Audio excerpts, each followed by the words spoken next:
Okay, let's start with this quote from our source today.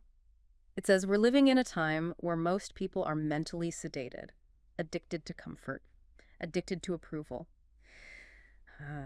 They walk through life like sheep numb, obedient, afraid to stand out, and too passive to fight back." Wow. Does that description, does that resonate with you at all? Or maybe you feel, you know, the complete opposite? Yeah, it's a really strong opening, isn't it? And the source we're diving into, How to Lead in a World of Sheep, it immediately does something interesting. It sort of carves out a space for the listener. How so? Well, it says right away, but not you. You're here because you feel it. The fire, the discomfort of playing small, the itch to lead, to rise, to break away from the herd. It's like it's speaking directly to a specific feeling. Right. That sense that maybe the sheep description doesn't quite fit you. So that's our focus for this deep dive then, to really unpack what this call to action is all about. Exactly. Because this material, it's pretty uncompromising. It suggests leadership isn't something you just fall into. No, it sounds like a very deliberate choice, almost. Almost radical, maybe. So what does that choice actually involve, according to this viewpoint? Well, fundamentally, it's presented as this active, almost defiant act. Not just, having a title. It's about choosing independence in how you think and what you do. So less following the crowd. Much less. It's about rejecting those external scripts, the ones telling you what to want or how to act, and writing your own. The source frames it as shifting from following trends to actually creating them, Okay. from waiting for instructions to deciding what needs to be done, taking the initiative instead of just reacting. Initiative, right. So it's really about action, not just thinking differently. But then, okay, this next part really stands out.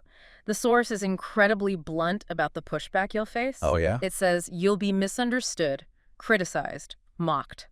They will call you arrogant for having standards, intense for having discipline, cold for having clarity. I mean, that sounds pretty rough. It does. It lays it out there. Does it offer any, strategies for dealing with that criticism? Or is it just a case of you just have to take it? The advice is, well, pretty stark. It basically says, let them. Just let them. Yeah, let them, because, and this is key, your mission is bigger than their opinions. It really pushes this idea of internal resilience. Okay, so how do you build that kind of resilience, that ability to just let the criticism roll off?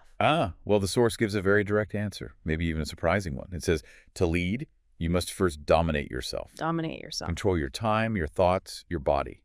The whole argument hinges on this. Hmm. If you can't lead your own impulses, your own inner world, you've got no chance of leading anyone else. Hmm. It frames leadership fundamentally as an internal struggle you have to win first Hmm. before you even think about external leadership. That idea of self-mastery, yeah, that resonates. But it also sounds incredibly demanding, really intense. It is, and the source doubles down on where you forge that strength. It says, every leader is forged in discomfort, in solitude, in silence.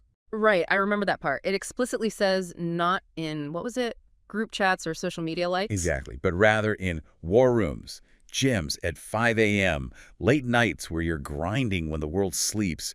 It really paints a picture of deliberate hardship. So is this material basically saying true leadership is only for a tiny elite who can handle this level of discipline discomfort?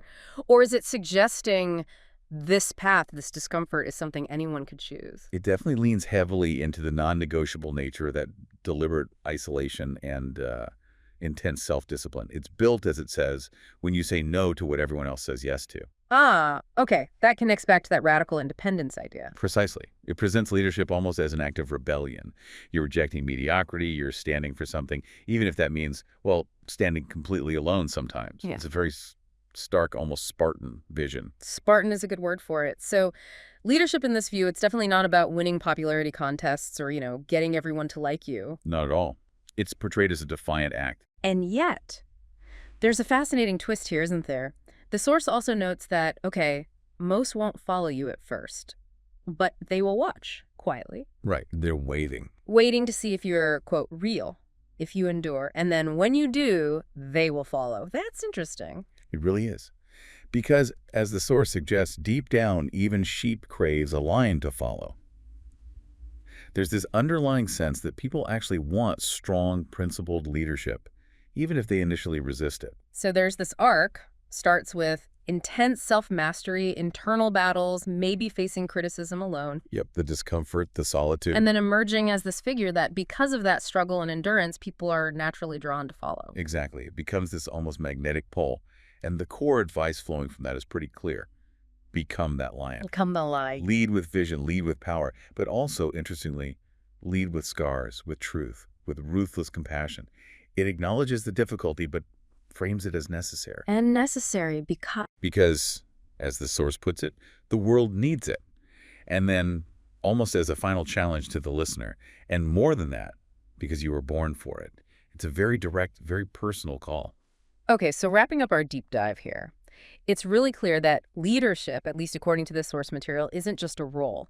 It's framed as a conscious act of, well, rebellion Yeah, rebellion against the easy path. against rejecting mediocrity, as it says, and standing for something, even if it means standing alone.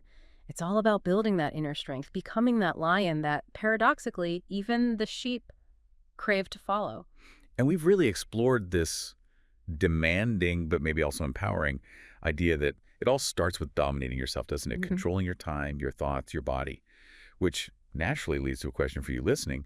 Well, if the world genuinely needs this kind of leadership, this strength, and if the source is right that maybe we're born for it, what's one small, maybe even radical act of independence, of saying no when others say yes, that you could choose today? That's a powerful question to leave with. And one final thought to mull over. If leadership really is forged in discomfort, in solitude, in silence, far from the noise of group chats or social media likes, what does that suggest about where true strength and influence might actually come from in our constantly noisy world? Something to think about.